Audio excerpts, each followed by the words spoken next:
అదే RTV app వార్తల్ని క్షణాల్లో చదివే అవకాశం ఉంటుంది. ఒక న్యూస్ పేపర్, ఒక టెలివిజన్ ఛానల్ మీ చేతుల్లో ఎప్పుడూ ఉంటాయి. ఈరోజు రెవల్యూషనరీ స్టూడెంట్స్ ఫోరం ఆర్ఎస్ఎఫ్ ఆధ్వర్యంలో రాయలసీమ ప్రాంతీయ కమిటీ ఆధ్వర్యంలో రౌండ్ టేబుల్ సమావేశం నిర్వహిస్తూ ఉన్నాం. ప్రధానంగా దశాబ్దాల కాలంగా రాయలసీమ ప్రాంతం తీవ్రంగా అన్యాయానికి గురవుతూ ఉంది.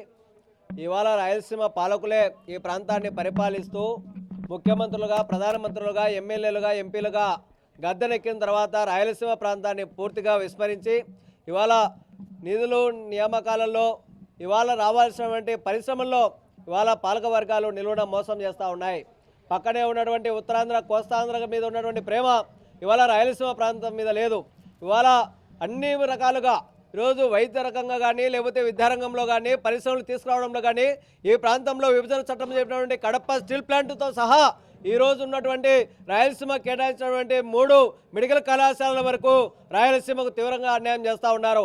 ఇవన్నీ కూడా రాయలసీమ ప్రాంత ఓట్లను దండుకొని రాయలసీమను మోసం చేయడం కోసం ఇవాళ కేంద్ర రాష్ట్ర ప్రభుత్వాలు నిన్నటి వరకు ఉన్నటువంటి వైసీపీతో సహా ఇవాళ మోసం చేస్తూ ఉన్నాయి. పవన్ కళ్యాణ్ గారు అనేక సందర్భాల్లో అనేక మాటలు మాట్లాడారు. సినిమాలలో కూడా చాలా హీరోగా ప్రదర్శించారు. ఇవాళ అధికారంలోకి వచ్చి డిప్యూటీ సీఎం ఉన్నటువంటి పవన్ కళ్యాణ్ గారు రాయలసీమ సమస్యల గురించి ఎందుకు అసెంబ్లీలో మాట్లాడడం లేదు ఇవాళ చెప్పాల్సినటువంటి అవసరం ఉన్నది. మేము ప్రశ్నించడానికే మా పార్టీ జనసేన అన్నారు. ఈరోజు అధికారంలోకి వచ్చిన తర్వాత నీ పార్టీలో ఉన్నటువంటి నాయకులు ఈ రాయలసీమ గురించి ఎందుకు మాట్లాడడం లేదు? విభజన చట్టం చెప్పినటువంటి ఉక్కు స్థాపన శంకుస్థాపనకే పరిమితమయ్యి ఈరోజు రాయలసీమ ప్రాంతంలో బెంగళూరు, హైదరాబాదు, ఇతర దేశాలకు వలసలు వెళ్తూ ఉన్నారు.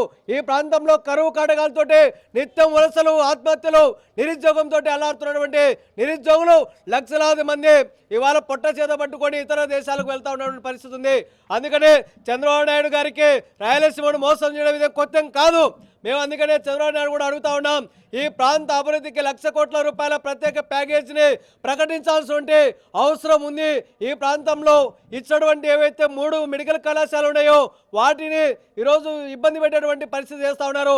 17 మెడికల్ కళాశాలలు ఈ రాష్ట్రంలో ఉంటే దానికి సంబంధించినటువంటి 3 మెడికల్ కళాశాలలు ఇవాళ రాయలసీమకి ఇచ్చారు. అవైనా సరే కొనసాగించుకోకుండా ఈరోజు బీజేపీలో ఉన్నటువంటి ఎమ్మెల్యే ఎవరైతే సత్యకుమార్ యాదవ్ ఉన్నారో ఇది పీపీపీ విధానం మంచిదని చెప్పి ఇవాళ చెప్పడం అంటే నిస్సిగ్గుగా ఇవాళ ప్రకటించబడేటువంటిది ఆర్ఎస్ఎఫ్ తీవ్రంగా తప్పుపడతా ఉన్నాం. కాబట్టి తక్షణమే రాయలసీమ ప్రాంతంలో ఇచ్చినటువంటి కడప స్టీల్ ప్లాంట్ ఏర్పాటు చేయడానికి నిధులు కేటాయించాలి. కడప బెంగళూరు రైల్వే లైన్కు పూర్తి చేయడానికి చర్యలు చేపట్టాలని, మెడికల్ కాలేజీల ప్రైవేటీకరణను ఆపాలి. ఈ ప్రాంతంలో పెండింగ్లో ఉన్నటువంటి ప్రాజెక్టులకు సంబంధించినటువంటి అంశాల మీద సమగ్రంగా రాయలసీమ అభివృద్ధికి నిధులు కేటాయించాలనే తీర్మానాన్ని రౌండ్ టేబుల్ సమావేశం సందర్భంగా ఆమోదిస్తూ ఉన్నాం. ఇప్పటికైనా సరే పాలక వర్గాలు ఆలోచన చేసి ప్రాంత సమస్యల్ని పరిష్కారం చేయాలని, ఇక్కడ నీళ్లు, నిధులు, నియామకాల అంశాల మీద అసెంబ్లీలో ప్రస్తావించాలని చెప్పి, లేకపోతే పెద్ద ఎత్తున ఆందోళన చేస్తామని చెప్పి హెచ్చరిస్తా ఉన్నాం. మరిన్ని వీడియోస్ కోసం ఛానల్ ని సబ్స్క్రైబ్ చేయండి. లేటెస్ట్ అప్డేట్స్ కోసం వాట్సాప్ ఛానల్ ని ఫాలో చేయండి. అండ్ లింక్ డిస్క్రిప్షన్ లో ఉంది.